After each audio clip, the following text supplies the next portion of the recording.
When you were running around Vegas, you had Elvis. I think Tom Jones was around there as well. We met at the Riviera one night, and I commented on his cufflinks, and he went, "Here, you have these." Wow. Oh, yes. Well, Aquaman, one of my favorite superheroes. Oh, you mean the Snoop Dogg party? Yeah, Snoop Dogg, yeah. There's necessarily a reality above just the material reality. Home protection. Bow and arrow.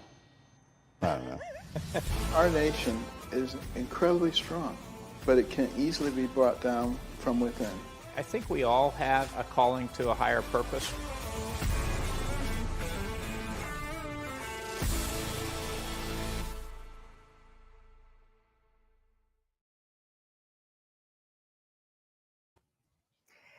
Hey guys, welcome to this Happy Leap Day Everyone live podcast. I'm so excited for Michael to be joining us today. I'm super excited to introduce you to he and his beliefs and everything he's got going on. Just a really exciting guest. Now, today we're streaming across multiple platforms. I know we're on Facebook and YouTube and Twitter, which is often called X these days. I know we've got a stream in process over at Rumble as well. So you're not alone. What I'd like for you to do today is ask questions down in the comments, and Angelina and Adrian are on the back end trying to get us questions and trying to feed us comments as they come in, and we'll do our best job to address those as the moments allow.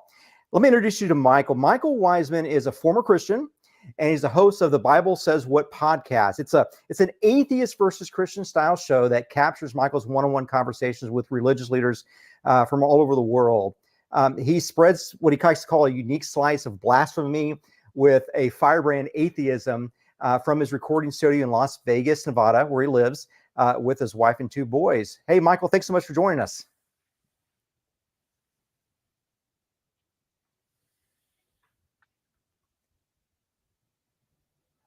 Hey, Michael, thanks for joining us.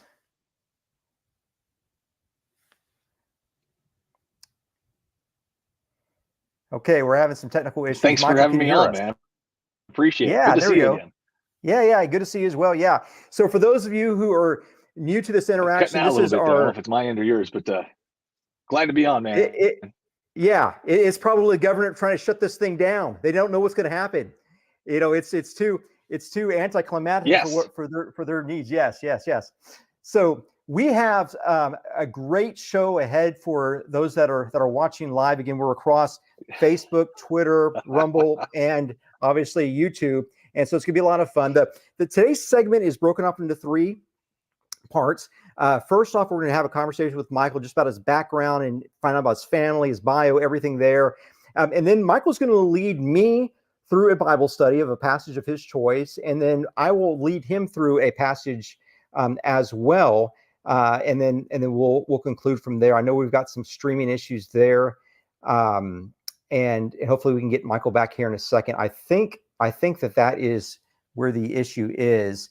And so we'll get started from here, and I'll get started as well. I don't know, Angelina, if you can work on getting Michael back, and then just give me an update in the private chat, that'd be great, just so I know what's happening and I can fill some time. So I see we've got some folks online right now. Feel free to comment, feel free to chat questions as they come up. I know it's going to be a fun time. Now, Michael is from Las Vegas, and Michael and I have had frequent banter about his Las Vegian lifestyle. That I'm jealous that he is living in the most exciting city in the world, perhaps. And he is I think he's more of a family man, and he likes to extricate himself from the city. So he's just really a great guy. And I think you're going to enjoy getting to know him here in a second, and hopefully we can get him back on.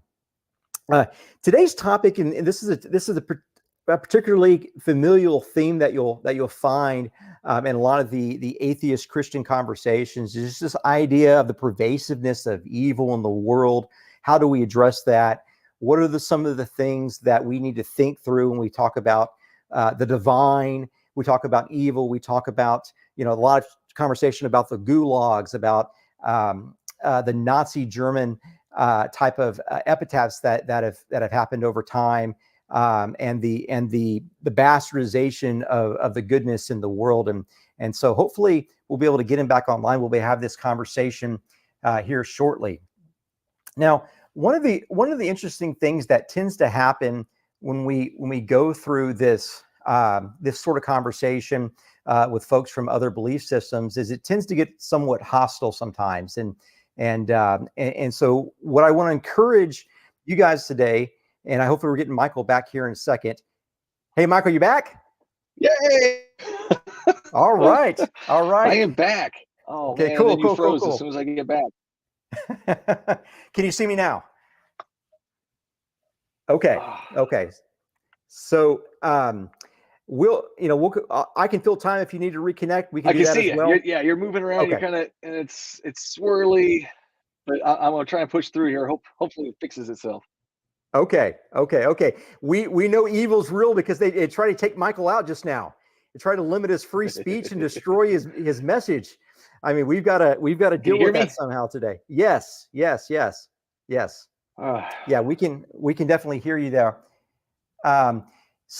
Angela said maybe we shouldn't do Michael's video. Let's keep it on. Let's keep it on for right now, and we'll see how that goes. Michael, if you need to go to voice only at some point, we can. But I think we're good. The idea, and I'll speak for a minute or two. This whole idea of these interesting conversations between people of different belief systems is always fascinated me, and hopefully we'll get Michael back here in a second. Maybe my video. Cut my video. Maybe that'll help. Okay. So we'll cut your video, Angela, if you can do that. And it's always been one of those fascinating things to be able to think through how other folks think about some of the more important things in life. And so hopefully we get a chance to dwell on that today. It's said that time is a devouring beast. And this is a question I want to open up for Michael. And hopefully if we move into audio only, we can get his feedback on this temporarily. It said that time is about devouring beast, that we as humans think about time in a way that's unnatural, that it's not typical for those with the proper perspective, which obviously is those of the divine, and that to be made for eternity but forced to dwell in time is what's called a tragedy of massive proportions. That it's something that is beneath the dignity of mankind to be forced to live in time, but to be made for eternity. And this idea that the soul and the body are battling it out, that you feel like you're eternal, but then you also feel like you're someone that could die at any moment, that you're very, very vulnerable. That's where a lot of this conversation eventually lead. And so it's one of those things that you really have to think about from two different perspectives. And I want to try to help set the platform today as we work through the technical issues. First off, we've got to understand that we're working with different definitions, and this is something that'll be helpful for those of you that are coming over from the atheist side versus those that are coming from maybe the Abrahamic side of today's conversation.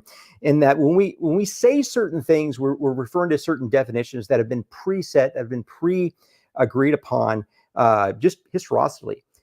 This idea that God as the maximum of being possible, that God, obviously, what's better, to be trapped into time or be free of time? Well, it's naturally better to be free of time. So when we talk about God, we're talking about God coming from outside of time, looking into time, and be able to effectuate his very desires very well across all timelines simultaneous. That is what it means to be God. And so when we talk about God, that's what we're referring to.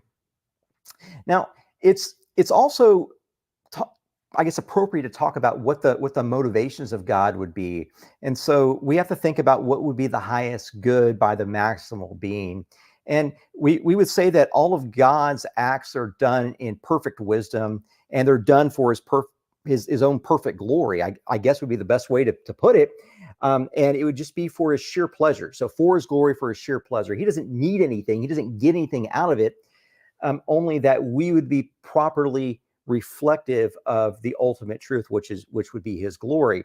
This idea that we need something and he needs something out of the relationship is salacious at very best, because we tend to think that this ability for us to think that God needs us somehow puts us in a commanding position. And that's not so. It's not that God needs us, but that we, as Lewis would say, we need to be needed.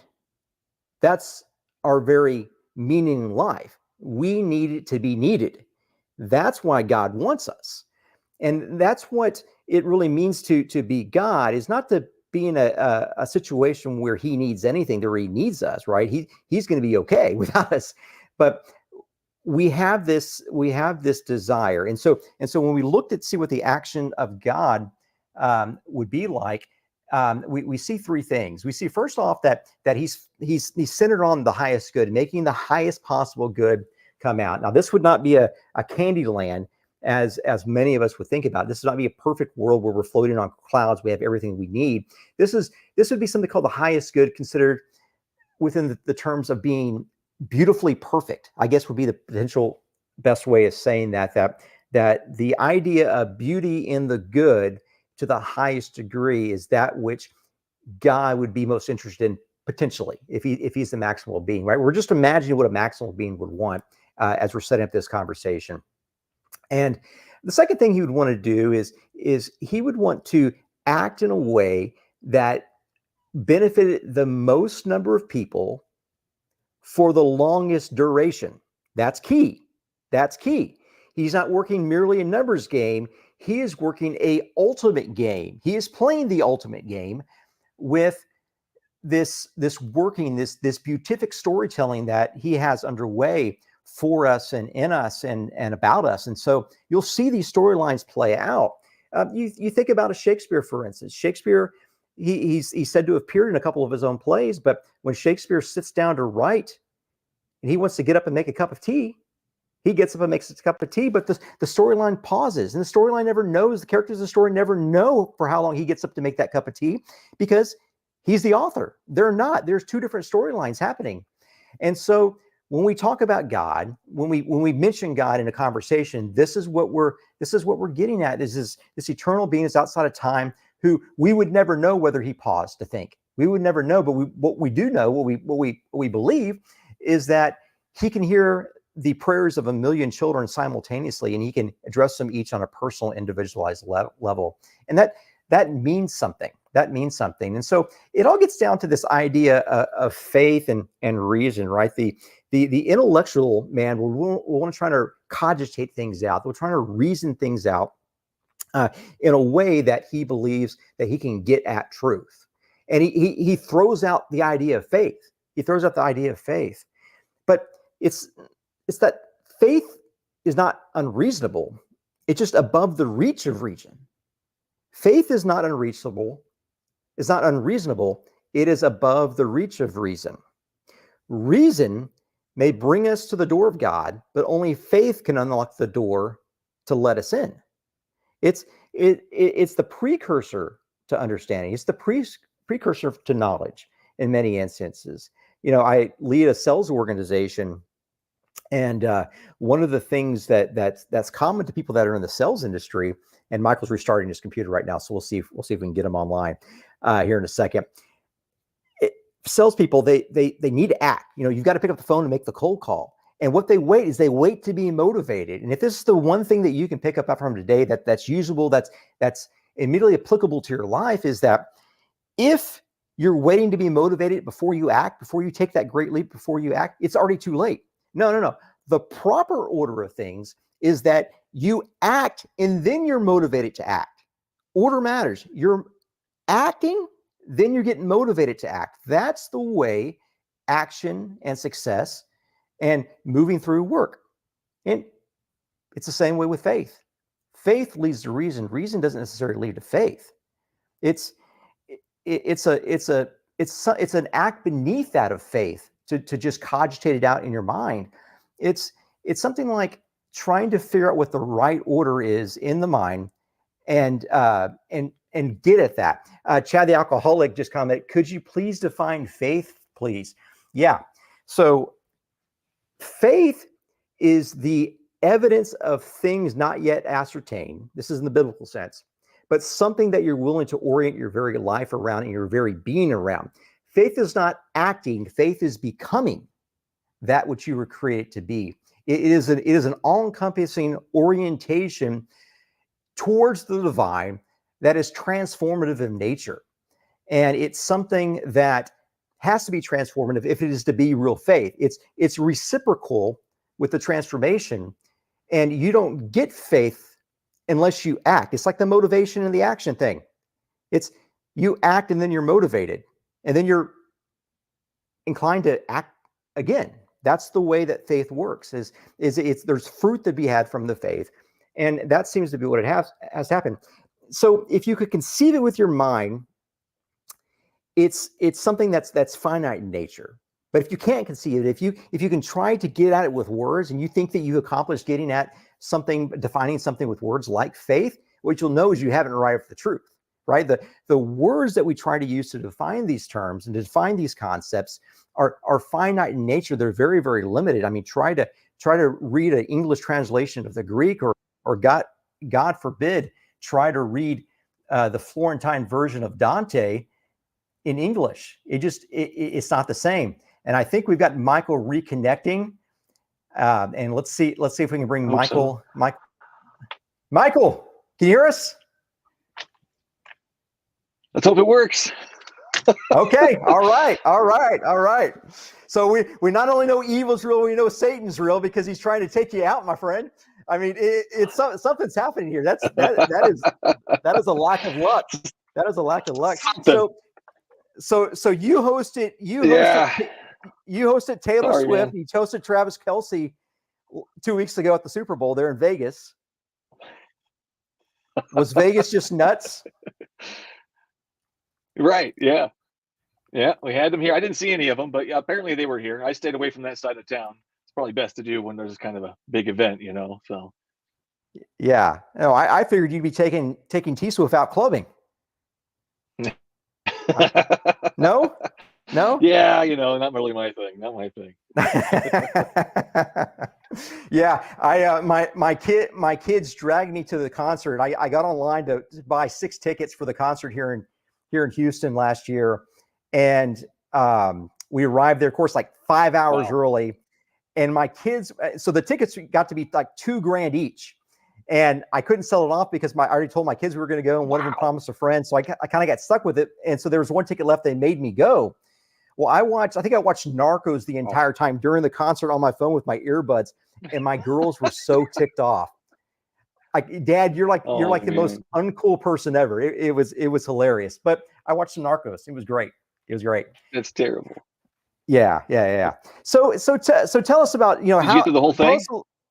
Oh yeah. I think I knocked out probably 10 episodes by the end of that night. Yeah, it was productive. And so here's the trick. Here's the trick for us Christians. Like, I can talk about a show, but I have to preface it. Like, if it's a show that had nudity in it, I got to preface it by saying, not that I've ever seen this, but Narcos is a great series, or not that I've ever seen this, but I'm a huge fan of Alexander the Great on Netflix, or not that I've ever been to Las Vegas, but Nevada's fantastic. So yeah. This great little city that I've never been to. Yes. Yeah. You've never been there. Fantastic food. Never. I would never go there. Right. Michael, I would never go to Las Vegas. Best buffets though, I tell you what. Yeah. I've heard. Yeah. Oh, yeah. I've heard. Yeah. And so they tell me. Yes. Yeah. And I've heard you can't hit a soft 17 at the Sands. I don't know, but that's just what I've heard. So tell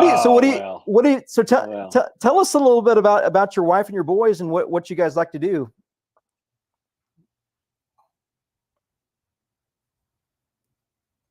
Oh man. Well, we aren't much of the clubbers out here in Vegas. We stick to more of the mountains areas. There's a place called Red Rock, really nice little area. It's a nice drive. Red rocks everywhere. You get to climb them. Kids love mountain climbing. Stuff like that. We stay away from the strip. We stay away from all that popular stuff. More homebodies than anything. Work a lot. Work on the show a lot. It keeps me busy. That's for sure. Having Rick on 3 times. Yeah. That definitely keeps me busy. Well, so if I love talking about Vegas, and I interviewed yeah, I'm also here. I interviewed the country musician Lee Greenwood. Got it a few years ago, or a couple years ago, and it was a 2-hour interview, and we spent an hour and a half. We lost him again. We spent an hour and a half, guys, talking about Vegas in the 1960s. Now, Lee Greenwood was over there hanging out with Elvis, Sammy Davis Jr., Frank Sinatra, like everyone. Tom Jones. There's that clip of him in the opening about Tom Jones, and it was crazy. We got to remember, like, Lee Greenwood, who's in his 80s now, still traveling around singing "God Bless the USA" and whatever else he's got going on. That guy was 40 before he got discovered. He was 40 before he got discovered. He was running 3 jobs in Vegas. And it was just incredible that the guys built that kind of career only getting discovered at 40. And so just pretty fantastic. But Vegas tends to be a recurring theme in these conversations, and it's really pretty interesting.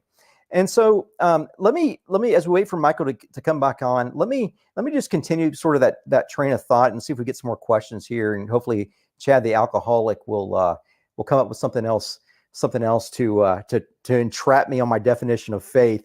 I did not do a very good job of defining that, but yes, I did define faith not very well, but I tried to define it there a minute ago. And so hopefully we can get Chad the alcoholic to come up with some more questions here. We think that because we say that we believe something, that we really believe it. Now that's something really worth thinking about. I had this conversation with someone very close to me, not my wife, but someone very close to me who last week, my wife and I had a conversation with her, and she said, yeah, I love this person. I love this man.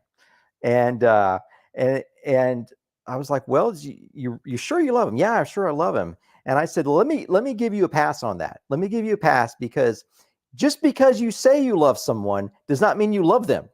It means you said that you love them. Those are 2 totally different things. Are you willing to die for this person? Probably not. Probably not. And so we've got to work our way through that. I think about the commonality. Like, you watch these shows, and if you notice about 12, 15 years ago, about the time I started detaching from TV, these shows about this blind love started coming on TV, The Bachelor, things like that, maybe more than 15 years ago.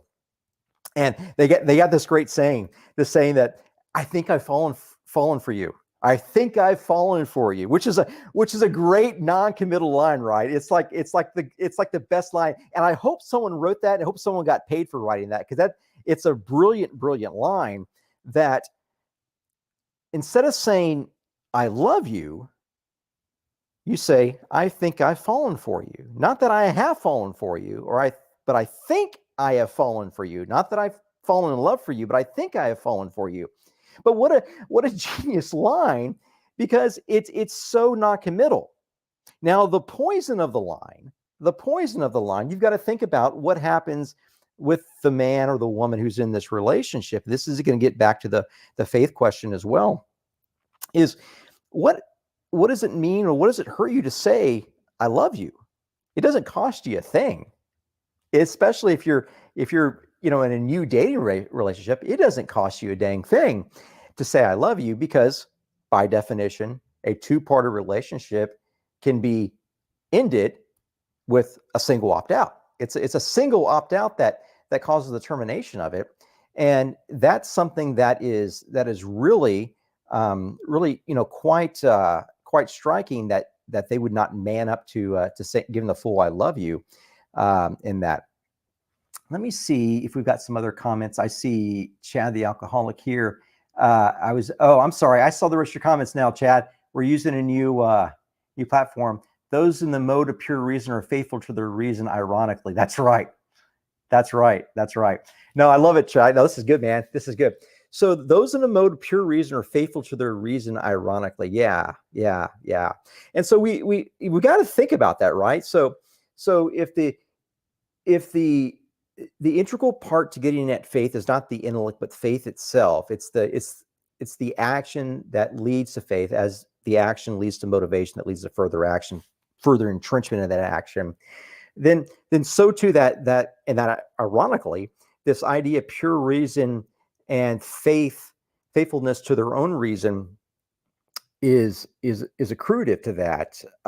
You begin to think about someone like an Einstein, for instance, who made the grandest scientific discoveries ever by using his imagination, these thought experiences that were then turned into fact by way of scientific experiment. And so we're hoping to get Michael back in. Michael, you back? Hello. I'm trying to. Michael. Yeah, we hear you. Okay, good. I'm going off of my cell phone now, so it's going to be a little different and weird. No, that's good. That's great, man. We're laid back here. You're among friends. Yeah. Good. Yeah. I think we're good now. Yeah. That's better. Yeah. So we had some, we just switched over to a new streaming platform. So I'm learning the comment section over here. So I just saw this comment button. So we answered some of those. So we're good. Good. So tell me, tell me about your wife, your boys. You guys like to go out to Red Rocks, and where's she from? Where all of you guys live? Like what's your extended background? Gotcha. No, I grew up in, we both grew up in Southern California. We met in Arizona of all places, and we moved to Las Vegas. So we've kind of been here jobs wise and whatnot, kind of stuck in Vegas. Eventually we'll get out of here. We'll go someplace greener. But for now, we do enjoy the mountains. We enjoy doing all that. We go to California, visit family, take the kids clubbing every Friday night, they got their favorite clubs. We take them to. No, man. No. We were pretty laid back here. We do a lot of board games, Halo. We play Halo together. We're a family that slays each other, stuff like that. Family that slays each other, stays together. Is that what it is? Yeah. And you only take them to the day clubs, right? You don't take them to the night clubs. Only the day clubs. Yeah. Vegas, right. Yeah. Definitely. Yeah. That's cool. Well, tell folks a little bit how your podcast got started, because you're very active on the podcast circuit. You have a lot of really great extended conversations with people that I never knew really existed, but they got some depth, and you get people to think. Walk us through that whole startup process and how you got to where you are now. Yeah. No. All right. Well, it's a long one here. Back me up if you've heard this. Okay. So I grew up in the church. I was going to be a youth pastor. They always tell you the same thing. I'm a youth pastor. You're going to lead people to Christ and all that. And I believed it. I thought I was going to. But as time went on, I kind of started losing my faith a little bit. Little things here and there didn't quite add up for me. And then one day I picked up the Bible and actually read it. And that's when I started highlighting and notating and writing my book, essentially. And then I had a bunch of questions. And who am I going to ask for these questions? Well, I'm going to ask Christians, because this is what they believe. This is their book. And I, as a Christian, I couldn't answer these questions, but maybe these people can. And pastors mainly is what I was going to go to. I started off there, asking pastors just simple questions about the Passover, why certain things happen. And when I got to the whys, some people got upset when I asked too many whys. It's like, I just want to know. I'm not being, malicious with it. These are questions, and it just makes sense to ask this question. And why is nobody else asking this question? Why is nobody else referring to God as the documented child killer that he, is essentially in the Bible? And I don't hear a lot of people saying it. So I wanted to ask, I wanted to know. And I found out that there's not a lot of answers out there, honestly. But anyways, that's a side point there. But why did I start the show? I started the show because I was having these conversations, and the wife said one day, she says, well, why don't you just record them and put them on a podcast? Because I was listening to podcasts kind of similar. And it's just like, well, no one's going to listen. And even if they do, I guess I'll just throw it out there. Maybe it'll help one person. If it helps one person, then I've made a success. It's a successful show. So I did it, and it's been 6 years. Holy cow, It's almost 7. And 247 just came out. I did take a little break second year, but every week episode, every Sunday, brand new conversation. I love it, man. I get to meet the craziest, the coolest people, from Scary to Rick. I mean, I just love it. I love it, man. It's a blast. So it's been beneficial just to meet the good people, and in the audience as well. And I've even had listeners on, Christian listeners. So it's very unique. It's a fun experience. Yeah. And you've had some really great guests. I think about the I forgot her name, but maybe 6 months ago you had the African-American ladies. I think she was a psychologist on. And I mean, you just had some phenomenal guests that get you to be thinking, and you're like me, you like to poke and prod people at different times just for the fun of it, just for the entertainment value, right? And some of these ladies won't let you do it. Some of these ladies are like, they're legit. They've dealt with like real world situations. And I was watch some of these ladies sometimes, and they're like, I'm going to tell you how it is, Michael. And I get the same thing in my life too. These women tell me how it is, and like, that's the way it is. That's the way it is. Yeah. So what age would you say that you were when you started, kind of felt called to be a youth pastor, and you started asking these questions, and you tried, and you, I guess, deconverted, I guess might be the right best word. Yeah, it was a slow deconversion. I can't name any one specific moment, but I guess I was around 15. I was around 15 when, 13 to 15 range. Actually, I was in the youth group. I think that's mainly where it came from. Was the youth pastor told me I had skills and Jesus was wanting me to do this, and I accepted it. And so, yeah, I think about 15 is when I really started to question it, really started to just kind of push it aside for a minute. I'll deal with that later. Because before that, it was very hellfire. I was very scared of doing anything. Man, it was, that was really hammered into me. I was going to have my skin burnt off, and then the next day it would just all come back, and that was hell for eternity. And I said, that doesn't sound like fun. So I'm going to not swear or do anything bad. So it was very traumatizing for me as a child. It was definitely one of the hardest things to get rid of, was that fear of hellfire. But yeah. You've got some great swag on your store, on the Firebrand store. And so I think you've got some shirts that are like "Religion is Poison," I think. Yes. Toxic, poison. I think I have 3 different versions there. Toxic, poison, and oh man, don't quote me. I can't remember right now. It's been a minute. Yeah. I saw that yesterday before on the store. I was like, I wonder if I can order that and get it here in time. But then I realized, well, Michael probably gets an email for every order. He's probably gonna see I got one. I was going to wear one on the show.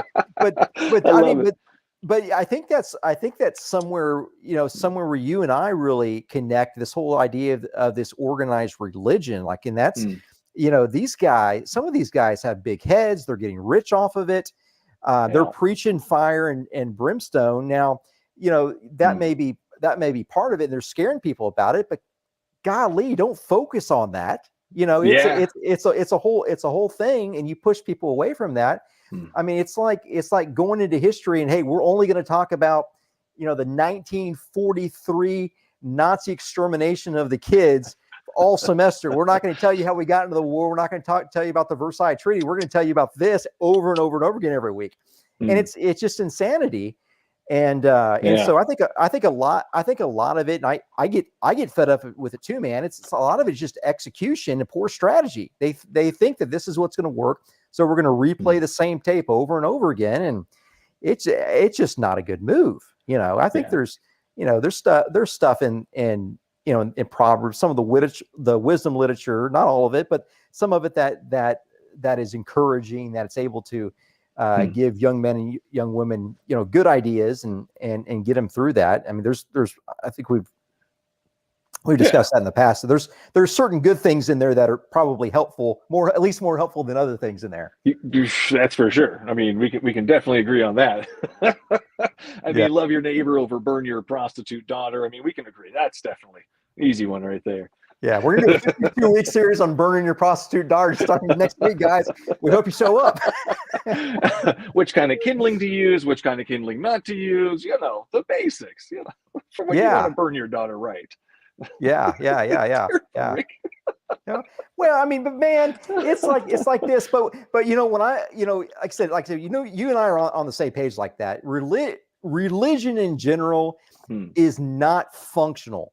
I mean, obviously I like the church. I think the church does great things for me. I think the church is for me, I see it as the body of Christ. And I see a lot of people, you've got a million different opportunities and a million different flavors of that. And some of them do it very, very wrong. So, but yeah, I think that I love those shirts, and I think there's a lot of truth in it. I think Jesus would agree upon that, right? He got killed by the religious. That's who strung him up. I was trying to find my other sticker here. It's a good one of my favorites. Oh, here it is. Yeah, I don't know if everybody can see that one. It's okay not to believe. It's kind of my normalizing atheism sticker there. It's okay not to believe. Yeah. To not believe. Yeah. To not believe. Yeah. Yeah. But stuff that's available in the store, definitely. BibleSaysWhat.com. Yeah. So I heard this the other day that that no Christian believes 100% of the time, and no atheist disbelieves 100% of the time. That there's things that happen in our lives that cause us to ebb and flow sometimes. I mean, would you? I think there's probably a lot of truth in that. I don't know about you or what you found in all your conversations. Yeah, that's an interesting. Yeah, I would say that Christians do, have their moments. As far as the atheism part, that's a different one. As far as atheism go, I mean, as far as I would say what atheism is the lack of a belief in a God. As far as mine, I would say agnostic atheist. And that's where that would come in, is I'm not 100% sure.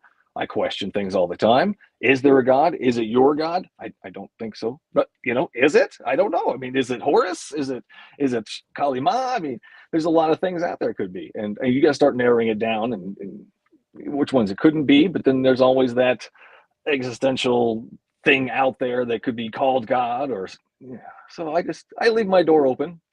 If it is there, it's not. If it is, So I'm at the I don't know stage, and I'm still looking for that evidence that convinces me. Yeah. So we've got a question here for you from Chad the alcoholic down below. I don't know if you can see that, but should we stop believing in the fact of humanity because few have been murdered, or I guess a few have been murdered? Like what is what is your faith in humanity given kind of the outrageous murders, the gulags, the concentration camps, all this that's happened?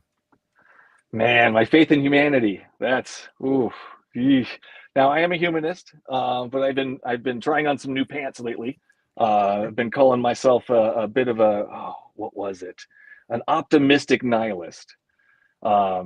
I know we're all screwed in the end, but I'm kind of rooting for us. I'm hoping we do better. Yeah. I mean, I see it a little bit here and there. We're actually on a little bit better of a path, more kumbaya, more, help each other out, more we're all in this together type thing. And but then there's the opposite where, it's very centralist and group mentality and stuff like that. So I don't know. Again, I'm trying on those pants, an optimistic nihilist. That's where I'm at. Yeah. Tell us about your humanism and how that plays in. Is that changing a little bit? Is that morphing a little bit these days? No, I mean, it's basically the same. I mean, like I said, kumbaya. It's what I want. I want everybody to just get along, and let's all like we do. We believe some completely different things, but we can still get along. We can still interact and not wring each other's necks or threaten civil war. I'm just saying, we can do this. We can kumbaya. And that's my hope in humanity, is that we can all do it. My humanism is focused on that area. Yeah. Well, let me get one more question in, and then let's get started in the Bible study part after this. I think you're first up here. We were on a call together maybe about 4 or 5 months ago, something like that, and you showed me your Bible, and you showed me how worn it was. It was your this one, like legit, like you're legit using your Bible. Been there. So tell us the background story of your Bible, what kind of version it is. That who gave it to you? How'd you get it? That kind of stuff, and then we can jump into this study. My entire life, every year, I got a Bible for Christmas. Every single year, I lost all of them. So when I was actually going back through the Bible to read it, I didn't have one. I didn't want to buy one, so I went to a hotel at one point, and hey, there's a free Bible. So thank you, Gideon's, for the Bible, and I've been using it. It is an NIV version. But it is a little bit different than most, I've noticed. Like even my gateway on the computer is different. The wording is just a little bit off sometimes. So it's a little unique. sometimes I got to double check it to make sure I'm, right on with my verses and whatnot. But no, Yeah. this is where it started. This is where I started my journey, was this Bible, reading through it and really dissecting and highlighting and going over everything. And in 2 Samuel, the one we're going to talk about today, it was definitely one that I stumbled upon that was just, what? The Bible says what? And I had to go back to it. Yes. So I'm gonna see if we can bring this scripture up on the screen here in a second. So I'll try to bring this up. I think you've got a parallel version here. Yes. Let me see here. Oops. I got King James and New International on mine. Okay. What are you using? I've got ESV and NIV on this version here. So let me see if we can make this a little bit bigger here as well. Again, guys, I apologize, but we're new software here. We get a little bigger here. Yeah. Ooh. Yeah. So yeah, and I think I made this comment to you that if you had lifted that Bible from a Marriott brand hotel, you may have picked up yourself a Mormon Bible, my friend. I don't have one of those yet. They yet to knock on my door. So. Oh, really? I want to see you. You have to live stream that. If you live stream anything the rest of your life, live stream that, because I want to see that. That's that would be fun. Yes. Send them my way. Well, maybe we can do that later. Yeah. Part 2. Yeah. Yes. Well, so where do you want to start? And I'll scroll to it so everyone can read on screen. Yeah. I think I'm on. What am I doing? 2 Samuel 12 verses 13 through 18 is where I'm going to start. Okay. And I'm going to go off of the NIV computer version because it's a little bit different. Right. So chapter 12, verse 13. Then David said to Nathan, I have sinned against the Lord. Nathan replied, the Lord has taken away your sin. You are not going to die. But because by doing this, you have shown utter contempt for the Lord, the son born to you will die.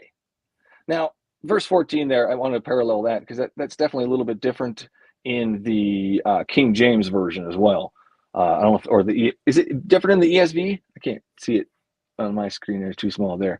But in the King James, it says, howbeit, because by this deed thou hast given great occasion to the enemies of the Lord to blaspheme. The child also that is born unto thee shall surely die. Now, it's a little bit different in that one. So the enemies show contempt in that one, and then the David shows contempt in the NIV version. So either way, it doesn't sound great. 15. After Nathan had gone home, the Lord struck the child that Uriah's wife had borne to David, and he became ill. David pleaded with God for the child. He fasted and spent the nights lying in sackcloth on the ground. The elders of his household stood beside him to get him to get up from the ground, but he refused, and he would not eat any food with them. On the 7th day, the child died. David's attendants were afraid to tell him that the child was dead, for they thought, while the child was still living, he wouldn't listen to us when we spoke to him. How can we tell him that the child is dead? He may do something desperate. He doesn't, but, oh, sorry, did I spoil the ending there? Yes, so I chose this. This is definitely one of the more egregious verses, stories that I've come across. In this particular thing, everybody knows the story of David and Bathsheba. David did a bad thing. David did not get punished for his sin. Technically, he didn't. The child did, so the child had to suffer and die at the hands of God. And I have not found a good reason, something that would be convincing to me that this was a good thing to do or justifiable. Yeah. So can you tell us what happened right before this? Like why God's mad at David and what happened there? God's mad at David because he took another man's wife, slept with her, and then had the man killed, essentially. He put him on the front lines so that all the arrows would get to him. And they did. Poor Uriah. All his only crime was he had a beautiful wife. Yeah. And it said that it was like the season that all the kings go out to war. Like I think it's a very, so it was something like that. Like he wasn't supposed to be home. He was supposed to be with the men. Yeah, no, yeah, there was one where what did he do? He brought him back. David brought Uriah back. There was a couple of things David tried to not have to kill him. Yeah. He tried to get Uriah to come home so he would sleep with his wife. And then David would be like, wasn't me. See, it was his. It's his kid. That's his kid. But Uriah said, no, I can't do that. I can't go home while my men are out fighting. It would be wrong of me to enjoy these pleasures while my men are suffering. So he didn't. And David was all mad. So he says, fine, I'll have to kill this guy. And that's kind of where he went. You got to do what you got to do, I guess. Yeah, if you're king. Man. Yeah, man, some choices were made. Were made. And then God also made a choice. And God's choice that he made was to strike the child with illness and kill it. And I don't think that's a good choice. Yeah.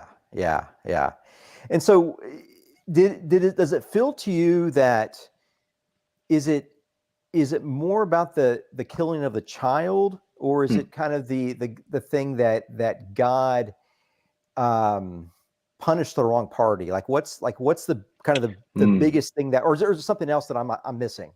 No, it's definitely the punishing of the child. It's not just the punishing of the child. See, that's one thing. That's definitely one thing. We're punishing the child. And then there's another thing. You're killing the child. That's two things. And the third part, which is I feel the most egregious, is he struck a child with an illness that lasted for 7 days, and then the child died.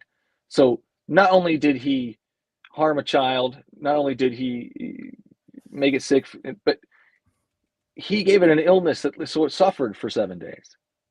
So that child suffered. It didn't just die. God didn't just snap his fingers and poof out that life. God chose to make that child suffer before he killed it. Oh, that's a good point. That's one of my worst, like, wow, like God caused the suffering of a child on purpose because either the enemy showed contempt or blasphemed him because of this, or David did. And either way, I don't think those are good reasons. I don't think that's justifiable. And then, I mean, we can go a little further there, dig a little deeper into it. What happens to that baby? Where does that baby go? Because according to Romans 3:23, all have sinned and fallen short of the glory of God. So that baby was born pre-Jesus. So, I mean, I've heard the time-traveling blood of Jesus goes back in time. So, I mean, I don't know. I understand how you can kind of do that. But according to the Bible, I mean, that baby technically has sinned and it's sinful and it's dead. And where do sinful dead things go? Sinful dead things go to hell. Yeah. So that's another deeper point to it. That's like, eek. Yes. Yeah. So what do you think about the idea of sinning and going to hell? Like if just assume that God exists. Let's assume God, we're gonna kind of put that condition on it right there. Yeah. And he's kind of the ultimate, he's the ultimate being. He's shown himself like in the physical manifestation throughout history on occasion.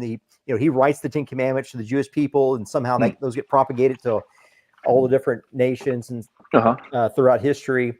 What are your thoughts on the concept of being punished if you sin against a manifested real God, if he does exist? I think it's kind of monstrous to punish someone for eternity for a finite crime, such as not loving somebody, not worshiping somebody, or even loving somebody else for that matter, or stealing a candy bar. Little white lie. Yeah, they suck, but I don't think it deserves eternal punishment. I mean, my kids lie to me. I don't punish them for eternity. I mean, I know they're going to at some point. I know it's going to happen, and I can get past it. I'm not, I get upset at the time, but I'm not going to hold it against them. I'm not going to write it in my book of laws and later on in heaven when they get back, hey, one time you lied to me. No, I mean, I don't know. I think hell is over the top, 100%, burning people alive. I forgot how you feel about hell and what exactly your hell description is. Yeah. So from my perspective, the issue with hell, and again, I see the point about the idea of the infinite punishment for a finite crime, right? So So if I were to, let's say just for instance, if I were to murder someone, not kill them in a righteous way, but I was to murder someone, and that, let's say that was a finite being, they didn't have an eternal soul, well, it'd be a finite crime. But if he has an infinite soul, and I have a dictate from an infinite being, God, that I shouldn't do that, well, then it's an infinite crime. And so that's where the translation from the finite act into the infinite happens for me. And that's where I see that the infinite need for an infinitely deep and dark and poisonous hell would be. But it's weird because because like classically the Christians say that hell is only filled with people that want to be there. That and it's locked from the inside, but no one who really wants to be there ever unlocks the door to escape. And it said that, like, that's why you can't escape, because people they just don't want to be in the presence of God. And it's just too much, and it's too uncomfortable. They would just rather be there. And I don't know if the church fathers were right in saying that. I don't know if Lewis was right in saying that, but there's a lot of there might be some truth in that. Like we pick our own poison sometimes. Like if I'm not gonna go to work, I'm gonna suffer the ramifications for not being able to put food on the table, and my kids are gonna suffer the it may be possible that logically follows to the eternal, but I don't know. What are your thoughts on that? I don't know. The eternal suffering part, it just goes back to that. Is there a crime that is fitting for eternal suffering? I mean, I can think of a couple people that are pretty close. You got Pol Pot and Hitler. I mean, that's pretty close. Jim Jones, there's another one on top there. Nasty little man. I don't know. I mean, but eternity, think about that. I can't even fathom it because it's so long. That's suffering for eternity because of 1-2 things you did that were really bad. I don't know. I think that's just too much. I don't know. Yeah. So what about Hitler? What about Hitler? I'd like to see the guy suffer for eternity. Well, Pol Pot, Hitler, those genocidal maniacs. I mean, people who try to create genocide, that's like I said, about as close as it gets. Or, people who sexually assault children in church, there's that one too. And also be a great idea to suffer. But that's a lot though. It's like my humanistic side's like, is that punishment? Does that fit the crime? Maybe 1,000 years of suffering? I mean, that's a long freaking time. So, I mean, you got to balance it out. I mean, are you going to be the same person in 1,000 years? Are you the same person you were yesterday? You got a lot of these people that commit crimes when they're younger. They do stupid things. They shoot somebody during a robbery, and of course they're going to regret it for the rest of their lives. But do they deserve to be punished for eternity? Or can they serve their time? I don't know. I just think it's really cruel and monstrous to punish people for eternity, and then you add the fire to it, and that's just mean. Yeah. But it's kind of interesting that all these religions use fire, isn't it? Like even the Egyptians were using the sun god, the Ra and all these others, and you go and you even listen to Akhenaten's hymn to the sun god, and he's bright, he's brilliant, but the sun's fire, it purifies, it destroys too. That's the nature of purifying. You got to destroy the uncleanness there. But you would think that hell, that's fire, would have kind of those twofold purposes, right? It would not only just punish, but it would also purify. Yeah, kind of like our jail system here. In theory, it's supposed to. It's a correctional facility. We were supposed to help get them ready for society again once they're done with their sentence. And we don't really do a good job at that most of the time. But why can't God create something like that, where it's just a specific sentence for certain things you do, instead of an eternity and no repercussions? Yeah. So let me kind of pose a more current evil act and get your take on this, Michael. So 9/11 hijackers. Right. These guys were ferocious. They thought they were serving Allah. They thought they were serving their military commanders. And they thought they were doing a higher ultimate good by sacrificing these people, these innocent people, in these suicidal attacks. Now, these guys, let's say they killed 3,000 people. and Probably. and they self-annihilate. And so human courts can't hold them accountable. And I still, me personally, that still frustrates me a little bit, because it's not fair. He gave up one life, and he gave up, he killed 3,000 people. It's just not fair. He should have to suffer somehow. Fair. And so, so like in the back of my mind, I'm thinking, well, I wish there was some sort of ultimate court where he could stand trial. Now, this is not an argument for God or anything like that. I'm just kind of saying, my human nature, it would be nice. Yeah, it'd be nice. Yeah, I like to see this guy stand trial, because in a way, my eyes were offended by the evil that I saw done, and the evil in that, knowing that justice could never be had for that perpetration. What justice would you feel would be fair enough for those guys? Man, I don't even think a 1-for-1 would be fair. No, right? I mean, all you can do is take the guy's life, and it's still 2,999 less than he took. And so it's got to be something greater than that. I don't know. What do you think, Michael? So you think he should die 3,000 times? We should 3,000 different deaths for this man because he killed 3,000 different lives. I mean, I don't know. Mathematically, maybe. Yeah. See, I don't know, the eternity thing. That just, again, that's a really long time, Rick. Just think of 1,000 years. Holy cow. Now put eternity on it. Yes. Yeah. I don't know, man. I don't know. I don't, maybe the idea of a death per death, you get to die that way or something. I don't know. I'm not a God. Definitely not a judge. Gosh, that's for sure. Would you I guess better related to the Christian faith, and you got all this other stuff, but just on the hell issue, issue, if it was said that you move into nothingness instead of hell, would that be my childhood? Yeah. That would have been a little more beneficial. I would have been less scared. I guess in the end, I would have been scared of the nothingness in the end. The total annihilation. Because as a kid, those kinds of things are heavy and hard to think about.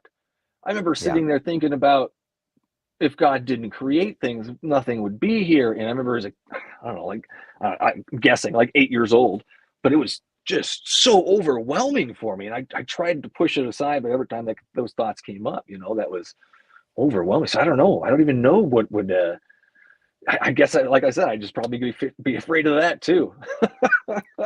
Yeah. And I mean, that's what it is to me, essentially, in the end, is we all just turn to dust and we all do get annihilated. But there's more to it. Like right now, this goes on. My writing goes on. My children, the things I've taught to my children goes on. The friends I've made, the influences I've made, all of that lives on. And eventually, every little piece of me, part of me, show, writing will fade out and disappear. But I'm okay with that. Against an optimistic nihilist, Yeah, but I think you're absolutely right. Right, you're having conversations that are seeking and looking for truth, right? And I think we had this conversation before that we're both just trying to find and trying to get at truth somehow. We know we probably haven't correctly identified it. I mean, we maybe identified approximately, but we just can't explain it. We definitely can't articulate it very well. and just out of complete humility. But we're trying to get at the higher things, right? With our family, we're trying to love our family because we hope that some way that love will propagate throughout generations, that we teach young men how to be men. We teach women how to be women. We teach them how to live in a proper familial unit, because I think we had that conversation before that families are very important. That's something that has a chance of propagating and surviving us. But in each of our own different ways, we're trying to do meaningful things that will outlast our temporal lives. Is that a fair assumption? Yeah, no, that's fair. I'm not really trying to, but it just happens along the way. But yes. Yeah. It's just something that happens. I mean, I can't stop writing, so I mean it's going to happen. I can't stop doing the podcast, so that's just going to happen too. It's not something I never really sought out to. I never sought out to change the world. I never sought out to change anything. Honestly, it was just that one person. If I could reach that one person and help them through anything, I've done my job. And I do get that, which is really nice. I appreciate that. People appreciate my work, and I'm like, hey, thank you. I'm doing a good job. I'm doing something right. Yeah. So it's always encouraging. But yeah, no, Yeah. Yeah. But I I think don't do it for me. I do it for them. Yeah. Well, and that's I think that's the right posture as well. If you can reach that one right person, inspire that one person to be more, to do more, to be more hopeful for humanity and to effectuate their change, whether they believe in something eternal or not, but they effectuate something that will last, then, in a sense, we've kind of done our job. We've handed off the ball to the next great, the great thinkers, the next great generation, who then carry on that message. And so I think I would agree with that. Like, if I could impact one life in such a substantial way, that one life would have sort of the power and the resources to go on and like to fully live, fully influence, and like that would be enough leverage that, hey, I'm ready to die. Like I've lived my life, I'm ready to die. It's enough for me. Is that how you feel as well? That's it. I've accomplished what I want to accomplish. I'm good. Take me, Jesus. Oh no, sorry. Essentially, that's it. I mean, I am comfortable. I am comfortable with death. I mean, I know what's going to happen to us all. I'd rather it happen later, because I do enjoy waking up in the morning and spending time with my family and my dogs. But I mean, if it happens, it happens. I've done my stuff. I've done my deeds, I guess you could say. Yeah. So there's a third option. So we talked about the idea of hell and fire. That's probably not good for a teenager to be focused on that. No.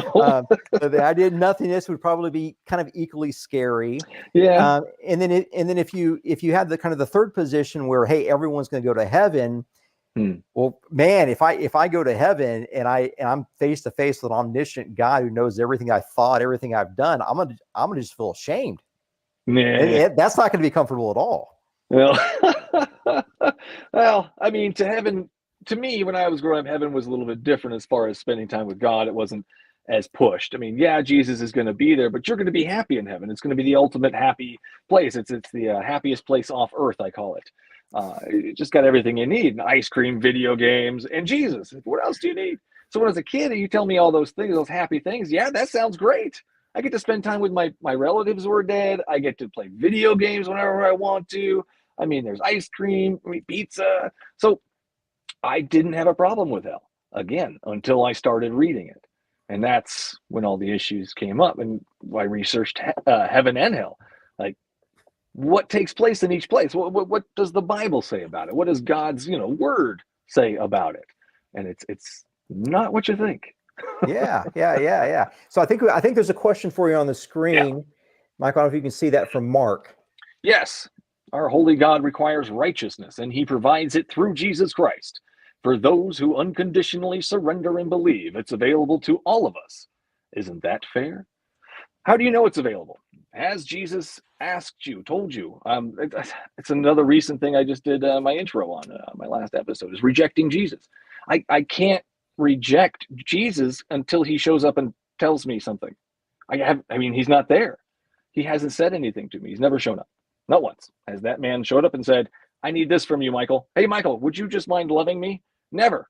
I mean, that'd be something, but I can't reject that which has not reached out to me.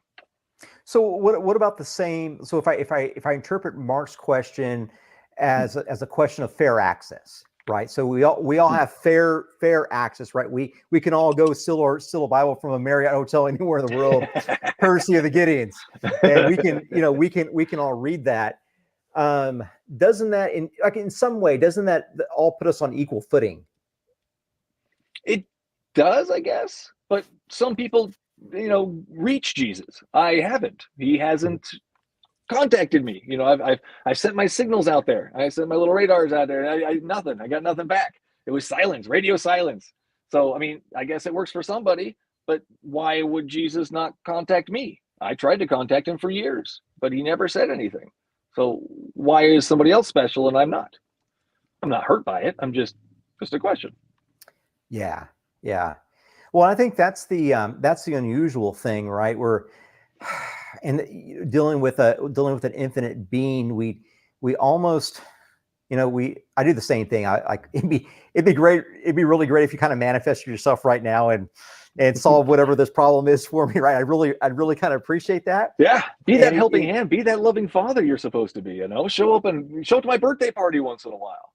Yeah. But I kind of think as well, like if I could have God on command, he wouldn't be God.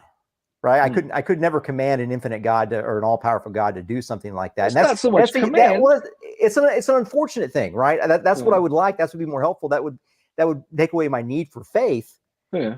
Right. It'd be helpful in me trying to sell him. Yeah. Well, I mean, I think I hear him called the best friend. He's like your best friend all the time. He's my best friend. I can talk to him. I can go to him for things and blah, blah, blah, blah, blah. I have a best friend. I can go to her for things. I can talk to her, but she communicates two ways. My best friend, Jesus, he doesn't talk to me. Therefore, he's not my best friend anymore. I've kind of stopped talking to my best friend since he doesn't communicate with me anymore, or never did actually. So, I mean, yeah, that's where I'm at with that one. It's kind of that best friend situation, and he's not participating in the friendship here. Yeah, he did something one time, long time ago, apparently, but for me, but he had people write it down and tell me about it. He couldn't come over to my house and say, "Hey, dude, I did this really cool thing." He's an unlimited power being. I mean, powerful. There's words there. It works, but he's powerfully unlimited. God, I'm screwing that up. But he can do things. He can do anything. Yes. Yeah. He can show up to my house and explain things. Meanwhile, saving the world, stopping global nuclear war, and rotating the earth. He can do all of that at once and make me some tea. He can do all of that. But he chooses not to. He chooses to stay hidden instead. And it's not. Whose fault is it at that point? If I'm trying to reach my best friend and my best friend isn't contacting me back, busy signal, answering machine, no text messages, no bubbles appearing on the text messages, like whose fault is it at that point? I'm going to have to give up. I'm going to have to drop that line and move on with my life. So at this point, it's Jesus's fault for not showing up and saying hi. I mean, at least say hi. There's something. Yeah. So what would you say? Now, I'm not saying this is right. So what would you say to someone like me? Like we've had, I don't know, 4 or 5 hours of conversations, whatever it's been, and I say that this did not happen, but I say Jesus told me to tell you hi. There it is. Why can't Jesus tell me himself? Why does he always have to send somebody? It's like my best friend. I don't want to talk to him. He sends, I don't know, my son to say hi instead, or his kid or his mom or somebody, it's like, what? That's not it, man. We still can't be best friends if you're sending somebody else to talk to me. I'm now going to be talking to that person. It's not the same, So I think there's two rules that he's got in place somehow. I think so. The first rule is something like he never does for us that which another human can do for us. So so if I can tell you hi, he'll never show up and tell you hi. Or if I can go and I can fix my car at the shop, he's never going to perform a miracle to fix my car. He doesn't do anything for us that we could do for ourselves. That's just kind of like the way the human thing. And I don't know. That's not like a written law. That's just kind of what it just seems intuitively for me.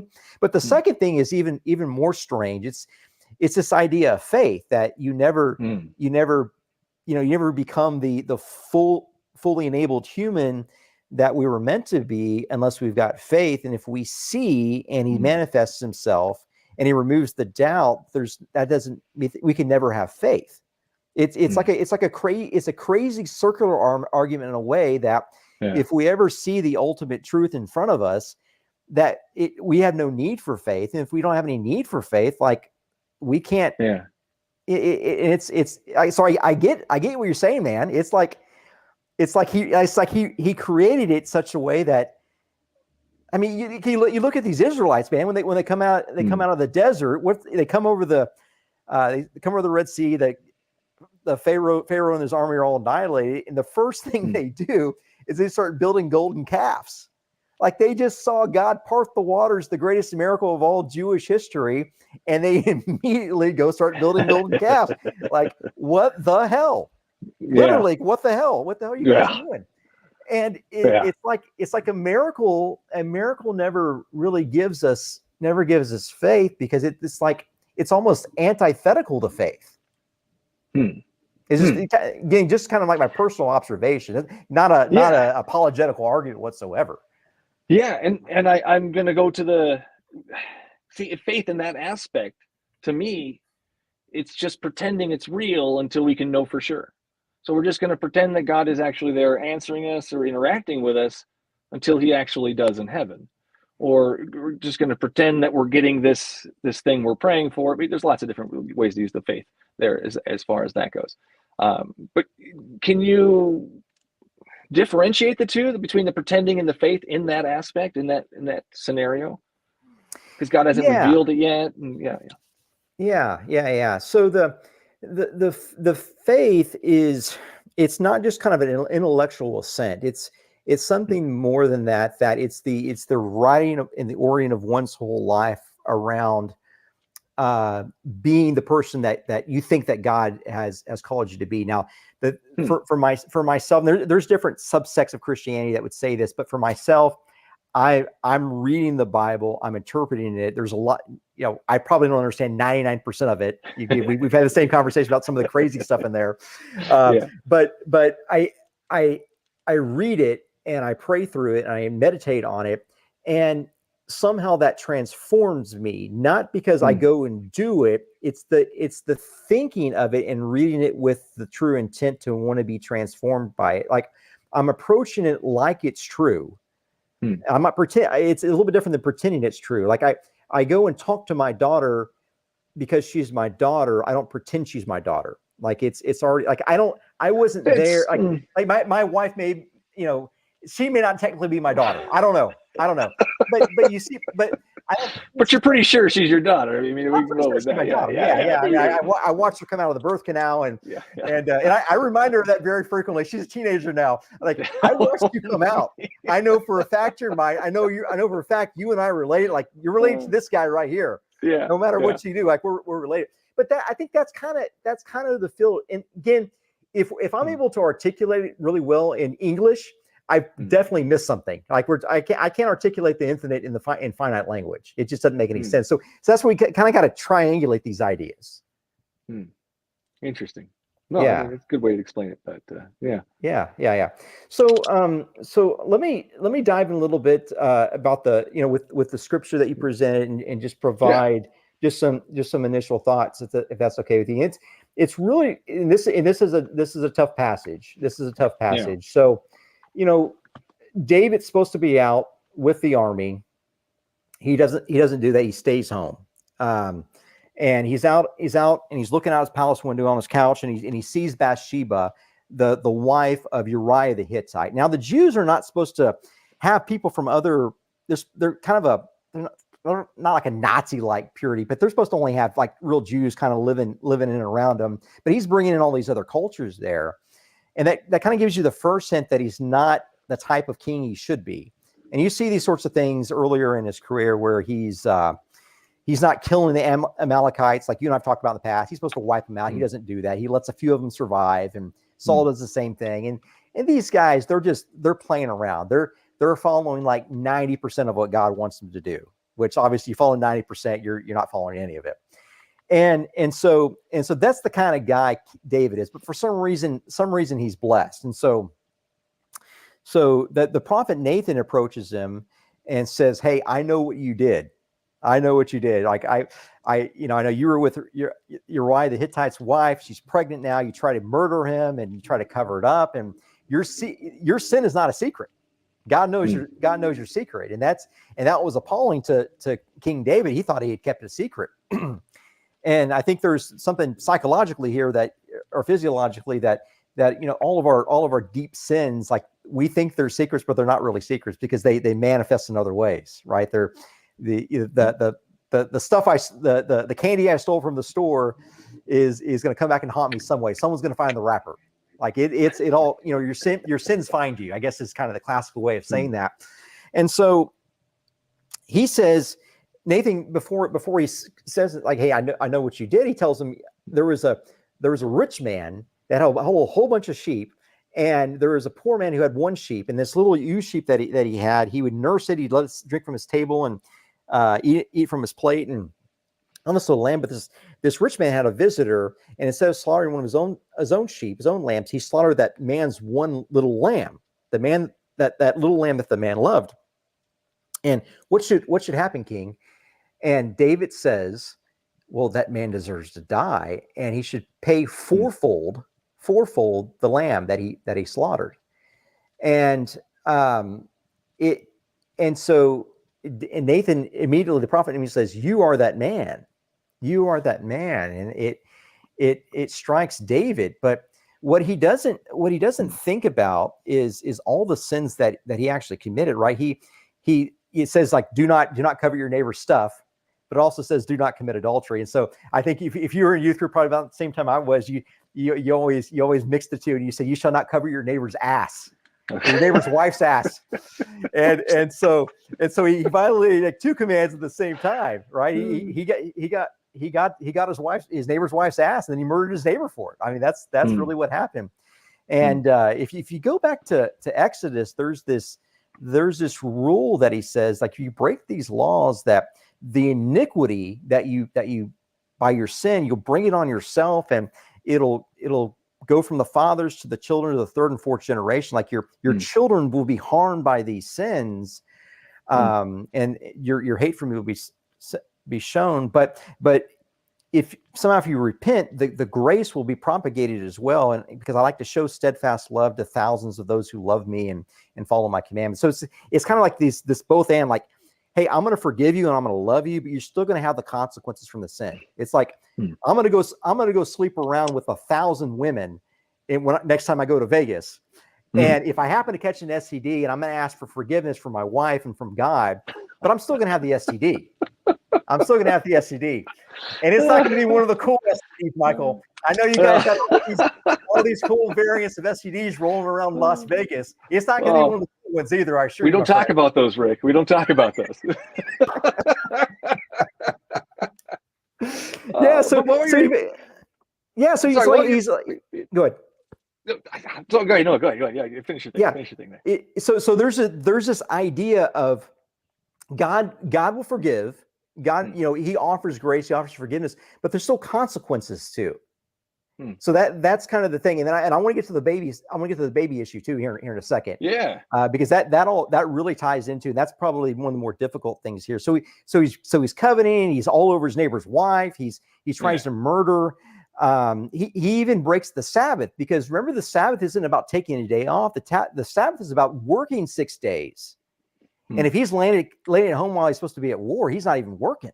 He's not doing what a king's job is to do. And so he's breaking all these commands, and he's trying to hide his sin. And he's trying to really reject and not admit that God is really omniscient God, right? If he really thought God was omniscient, he knew everything, he wouldn't be surprised that Nathan the prophet knew what he had done.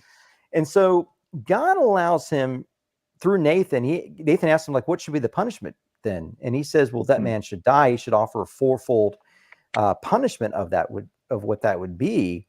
And what you see, lo and behold, is that fourfold punishment come to fruition. And you see the very next chapter, chapter 13, you see Absalom murder his brother, was Abnon or whatever his name was, the next chapter, who had sex with he had sex with his sister. And then you see a few chapters later, Absalom goes and tries to take over the throne from his father David, does so for a second, has sex with David's concubines on the roof of the palace for all to see, like God says is going to happen. And then finally Joab kills him. And then there are two other, I don't have it in front of me. There are two other, it was Abadonijah who died, and then also this child who dies as well. So David loses 4 sons over this thing.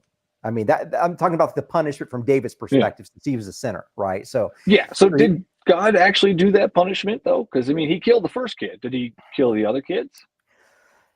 Yeah. Did he plan for this to happen?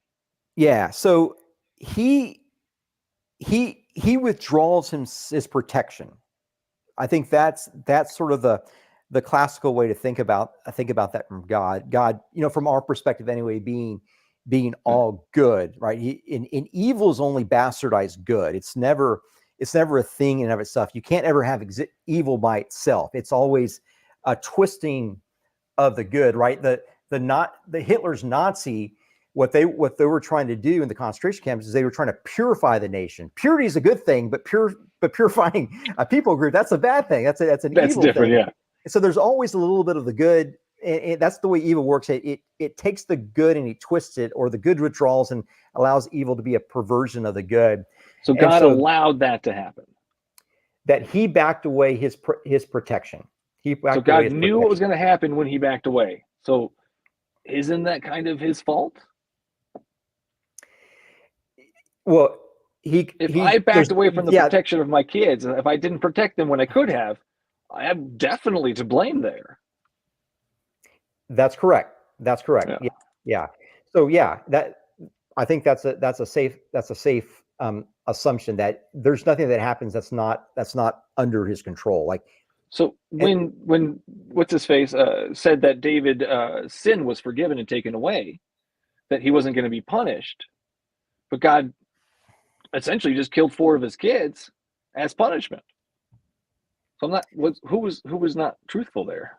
Well, no, it says that he's still going to do all this. He's still going to, he's going to the child shall die, all this thing. Right. But when David admitted his sin, he said, I have sinned against the Lord in verse 13. Nathan said, the Lord has put away your sin, you shall not die, right? He's given the grace, like you're not going to die.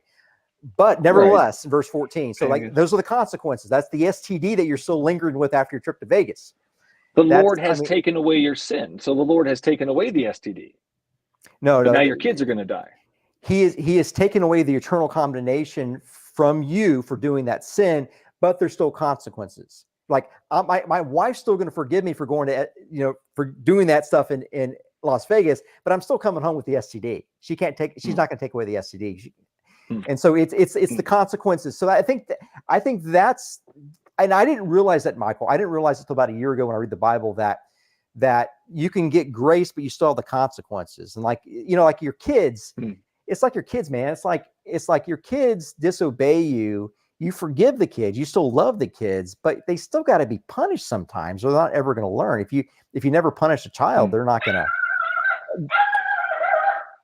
Sorry, my kids are coming home from school. Speaking of kids, and now the dogs are excited. No, that's a blessing right there. That's a blessing. Yeah. So you've got these two things, and I think that's just kind of what the scripture's getting at. That you've got sin that's been gracefully forgiven, but then you also have consequences that remain because God is treating him like he's a son, and that's what the New Testament kind of gets at. All of Paul's letters got don't be exasperated, don't be worried, don't be downtrodden. God's disciplining you as sons, and so that's from David's perspective. But you still have the baby issue to deal with, right? You still got from the baby's perspective, right? The baby is innocent there, and I think at this point, Michael, and are you good for maybe another 15 minutes to get us to wrap up? Yeah. Okay. I think from this point, I think we kind of circle back to you and I here. We had a conversation that this idea that like if we could inspire one person, like, and that one person would be able to go change the world, that, hey, our lives are fulfilled. Yeah. Like that meaning is more important than kind of the duration of our lives, and glorious purpose. Yeah, a glorious purpose. Like you and I are doing this for meaning. We're not doing this for fame. And if the meaning was substantial enough, where there was one person that was impactful enough that went out and changed the world, that, hey, like, we don't have to live to be 100. Nope. It's enough. It's enough. There's a quantity of meaning there that would be useful enough for us. Yeah. And I want to throw out the idea for you that, and this will take me a second to say here. I'll throw out the idea for you that potentially the baby had more meaning in those 7 days of suffering than almost every other king had in their entire lives, because that baby, keep in mind, all the other brothers that were born from those two primary mothers, they were all murdering each other. they were all killing each other for successive purposes. Right. And they were trying to seize power. And so you had all these self-murders there. And so we never know whether or not your phone got inverted there. I don't know. I don't know what happened there. I don't know. I'm sorry. It's fun. We're all about the entertainment here. We're Keeping me on my toes. Yeah. So the babies dying made way for Solomon. And of course, Solomon is the one. David's not allowed to build the temple, which in the Jewish, again, I'm not a Jew, I'm a Christian. So like whatever what these guys do, they did. But Solomon's the one that builds the temple, that kind of writes and fulfills the desires of all the Jews to be able to have a place for God to be worshipped.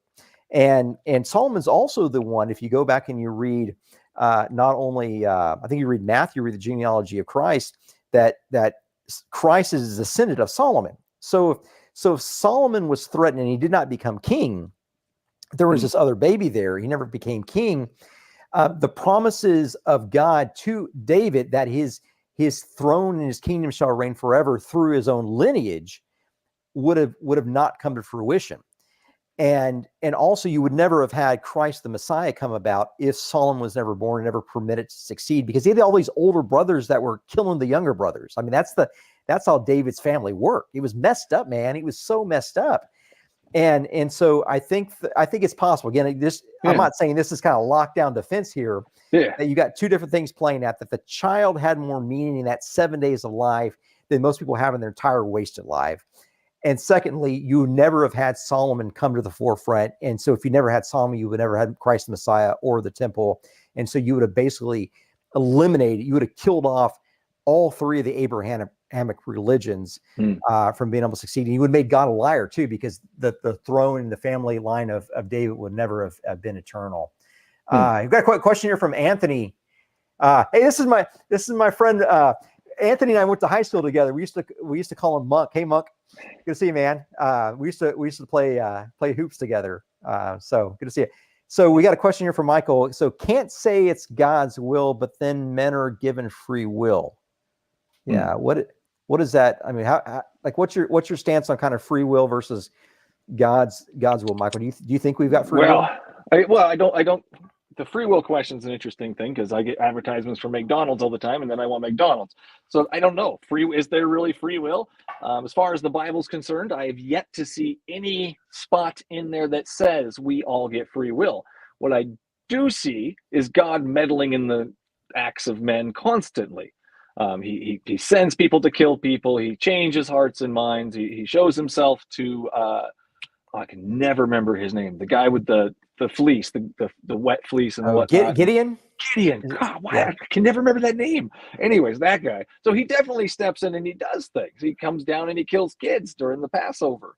And then that just kind of goes to my point that I wanted to bring up as well, is if God does step in all of these different circumstances and all these different times for these different reasons to push forward his message, his purpose, his end goal, why in this case did he cause the children to die instead of not having them be born at all? Why have something be born just to have it suffer and die? If God is all powerful in meddling in the lives of people, he could have at that point of conception just said nope and flicked the little squiggly guy out of the way, and so the egg didn't get fertilized. There's all kinds of different things he could have done. He could have struck David with some ED. I mean, all kinds of things instead of killing children, which he would know as human beings we would find egregious and we would have an issue with. So he could have done it a different way. And again, we're right back at the same thing as I don't like the way he does it. I think the way he did it in these stories is egregious. It's horrible. And I can't get behind it. I just can't. So long story short, there you go. Yeah. So do you think it was really? We got all this history, right? I mean, we can go back to the Egyptian records and learn about the. Oh, your picture's right now. Okay, good. There we go. We can go back to the was it Idwar papyrus and read all the stories from the Egyptian accounts, 1,500 years before Christ, about the plagues and stuff like that. So we know there's certain things in the Bible Obviously, the Catholics have Alexander the Great in the Bible. We know Alexander was a real historical figure. We know there's some historical events that kind of happen in there based off of kind of sources outside the Bible. What would you like if you had to get a probability of the Old Testament, probability of the Jews and the leaders of the Jews really going through this and really thinking that God's commanding them to do these things? How historical do you think this is? Yeah, I think there's parts in there that, again, you got to think of these stories are written by those people, so they're going to make it sound however they want. They can make these other, like the whole story of Lot and his two daughters and the disgusting cave scene at the end there. One of the tribes that came from that was their enemies. So of course they're going to say their enemies came from incestuous beginnings. That's just the kind of thing they put in there. I think there's a lot of things like that. The Battle of Jericho, I don't think it happened. If we look at the archaeological evidence, they either weren't there or they weren't even a part of it. It didn't happen at their time. There's a great book called The Bible Unearthed. I believe that's the title of it. It's got a lot of good stuff in there about the archaeological evidence versus what's in the Bible.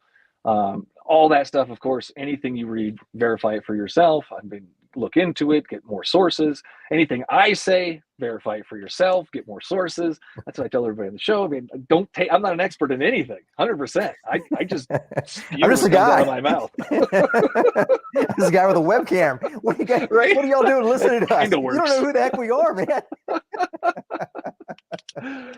Yeah, that's where I'm at on that. Yeah. Well, and it's amazing, right? Like these guys are right. You're right. Like they're not going to put anything to, pen to paper. They're telling us about themselves, but they look like they write about themselves sometimes just in a horrible light. Like David is just a horrible person. Sometimes, sometimes they're horrible people. But in the end, it all boils down to, and it sounds like to me, we've done something to piss off the volcano god, and now he's going to punish us. That's what they all sound like. It sounds just like any other society that is dealing with drought, famine, all these different disease, and they just portray it in what they think is going on. Their gods, their stories, their culture, and that's what I see. That's what I see when I dive into it, and I really research the Israelites themselves, their beginnings, their writings, how this Bible has been translated and manipulated through the years. Put together, who's put it together, why they put it together, all the different sources that put together all this stuff. There's so much, and with every book I read and with every lecture I listen to, I come away with more questions. Like, okay, that's great, that was amazing, but what about this? And what about that? And it's that never-ending search for truth, I guess. It's that never-ending search for satisfaction, and I'm never satisfied, I guess. Yeah. So all right. So let me make sure I understand this. So I think so. You would say, and I'm actually confirm this. I don't put words in your mouth. So you would say, like the people that wrote the Old Testament, people that had that are claiming that they had the direct experiences with God. They, generally leaders and prophets of the Israeli people that they were probably writing down the things that they thought that they were experiencing or they had experienced. But through the years, the way that these books were put together, that they were translated, things were lost, things were added, that sort of thing. There's probably some inconsistency in there, but I guess you would, would you acknowledge that the people that wrote these things in the Old Testament were probably real people, and obviously the Israelites are a real people group still? Yeah. Oh, yeah. Okay. No, real people. They were Canaanites. That's where they came from. That's why a lot of their stories and stuff are kind of, you take out Baal or you take out a different deity, you just kind of put Yahweh in there. That's where a lot of these older Old Testament stories are as well. Yahweh is portrayed as a storm deity a lot, and that's just kind of the same thing as Baal. The Canaanite pantheon. A lot of these stories, the ideas of Yahweh come from there. There's a lot of different stories of Yahweh that aren't in there, of course. There's let's say 30 tribes, and you got 30 different styles of Yahweh. We've got 30 different styles of, I don't even know, Batman. Let's just say Batman. You don't have one Batman story. You got Bruce Willis. I go, wow, Bruce Willis wasn't even one of them. Bruce Wayne. But you've got all the different characters that are the actors that have played them. You got all the different storylines. You got the multiverses, but it's all Batman. And that's kind of the way I see with the Bible and Yahweh. There was a bunch of stories of Yahweh going around, and they put them all together and made one trade paperback. And that's what we have. Yeah, yeah. So the idea of all these gods throughout all these different cultures, I mean, that they have similar things, right? You've got gods that are rising from the dead, you've got gods that are heroes, you've got gods that are healing punishing people. Yeah. You kind of have these same themes throughout all these different gods and all these religions. Does that, I mean, is it logically possible? Is it logically possible that somehow all these people groups, and a lot of people's group, even in like South America, they never communicated with people that are on the other side of the world until maybe 500 years ago.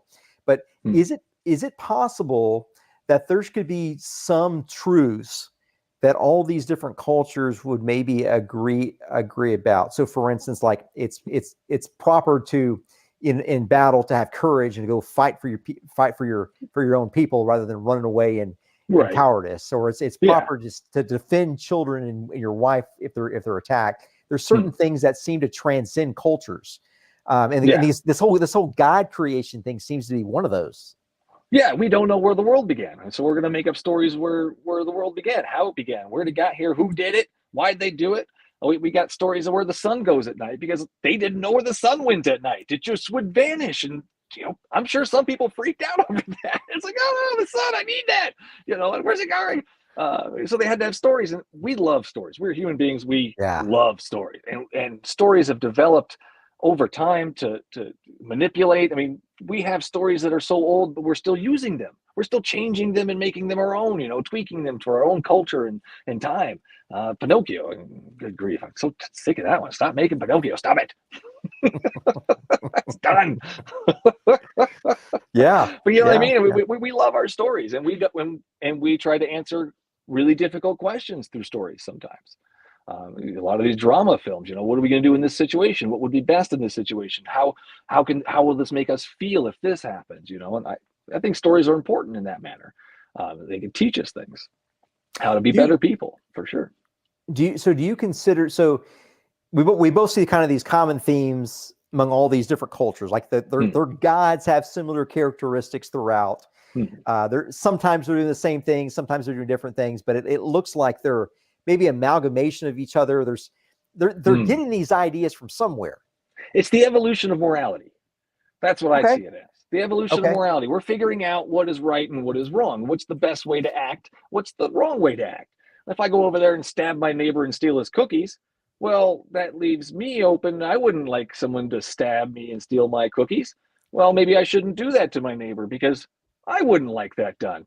Hey, do unto others. Hey, love your neighbor. I mean, these are just basic human things. And we have in history, we know that it came before these other, before the Jewish idea of it. It's an old concept. I mean, it comes with common sense after a while. If you kill your neighbor, you're not going to have too many neighbors left. If you help your neighbor, you're going to have more help for yourself. I mean, it's just common sense. And eventually we'll get it. And eventually we did. And eventually every civilization figured it out. Some took a little longer than others. Some were still trying to figure it out. But, I mean, it's basic. It's very basic common sense. If we're going to survive, we're going to need some help. And we're going to need each other. And I think a lot of these, things are morphing into religions. I see science being morphed into religion. You mentioned sort of the creation of the world. Like, we don't know what happened, so we take a story there. But science is doing the same thing. Like, hey, I'm going to tell you how everything in the whole universe works, but I can't tell you how everything comes out of nothing. But just believe me that somehow there was an amazing nothingness that it was a miraculous nothingness that created everything. But if you can give me that one miracle, I'll tell you how everything else works. And it seems to me that some of the science, and that's not an argument for that, but it just kind of seems like that's what's been happening. That science is turning itself into religion in some domains, and you start to see that being defeated by people saying, no, you've really got to show me how everything came out of nothing.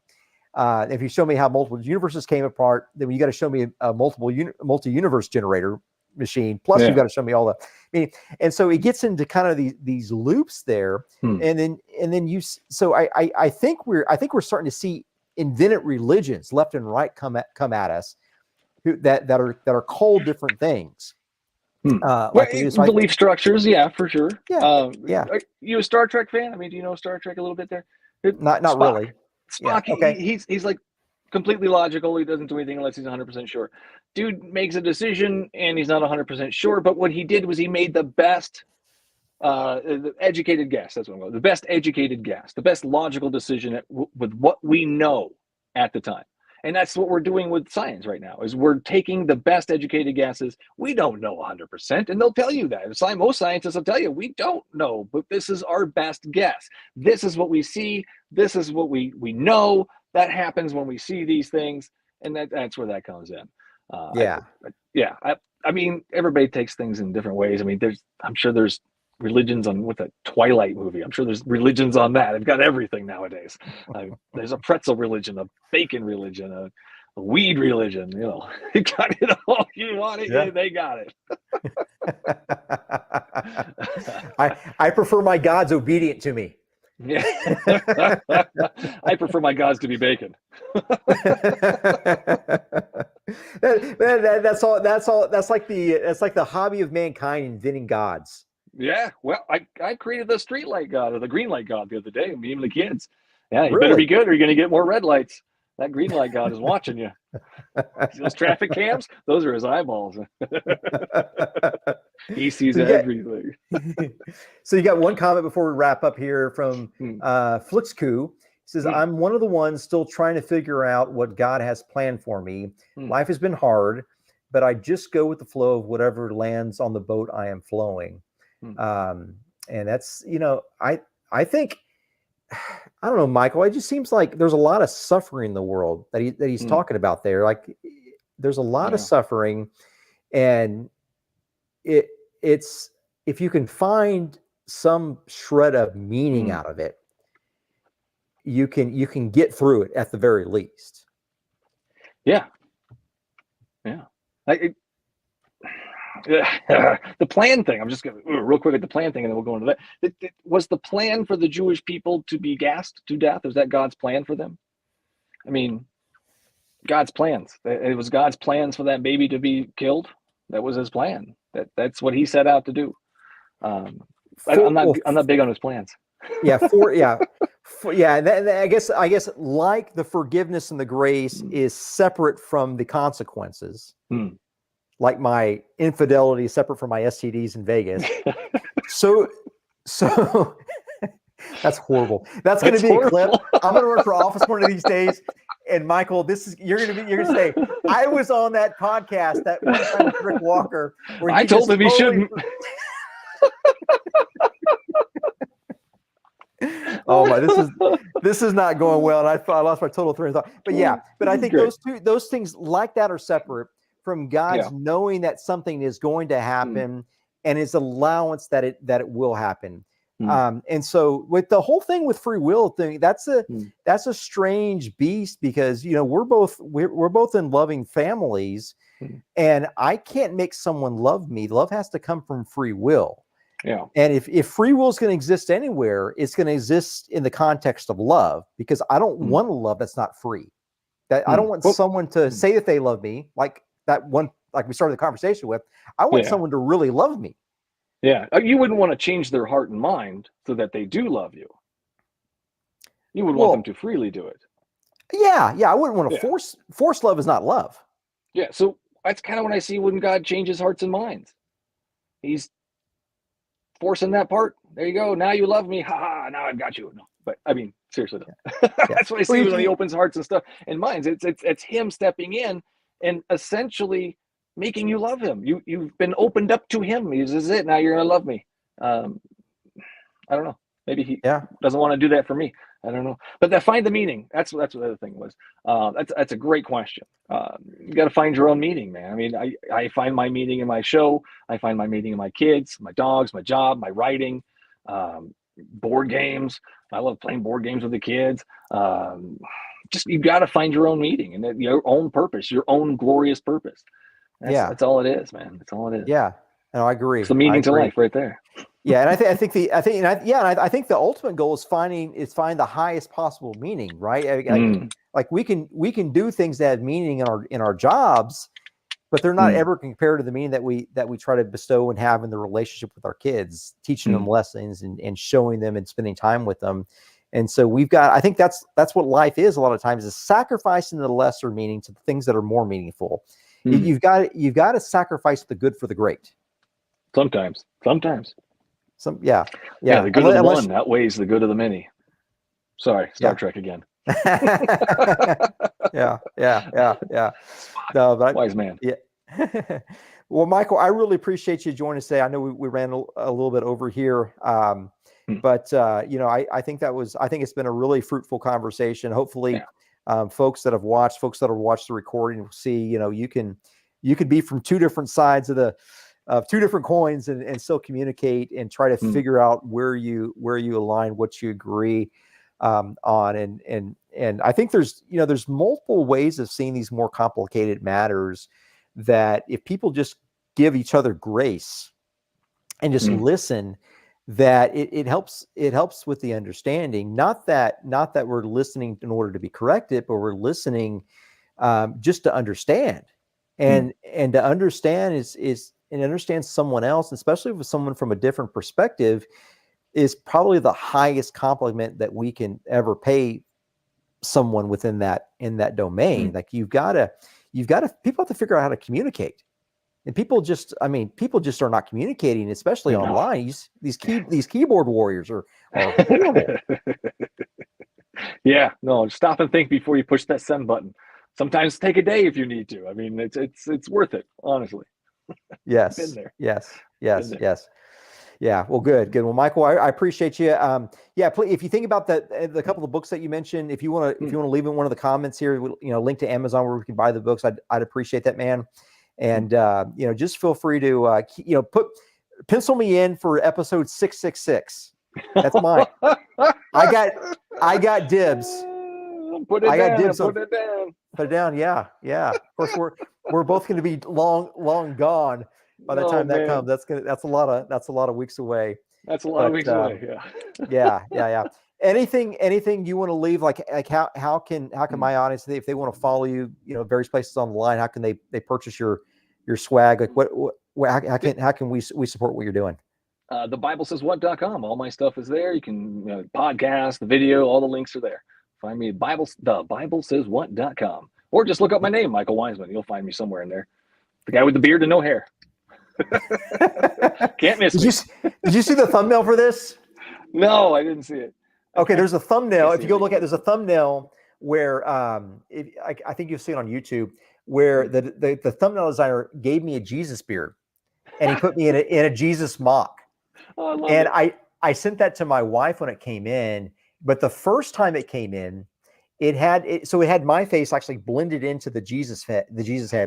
It had a crown of thorns, and it had a white dove sitting on my shoulder. And I texted it to my wife, and she said, "The hell you're going to post that?" So no crown of thorns, no white dove, but I did have the Jesus beard and the Jesus hair. I've got to be able to compete with you. I've got to compete with the beard, and I can't grow one naturally, so I'm going to cheat. Yeah, well, the things we would post if our wives weren't there, Yes.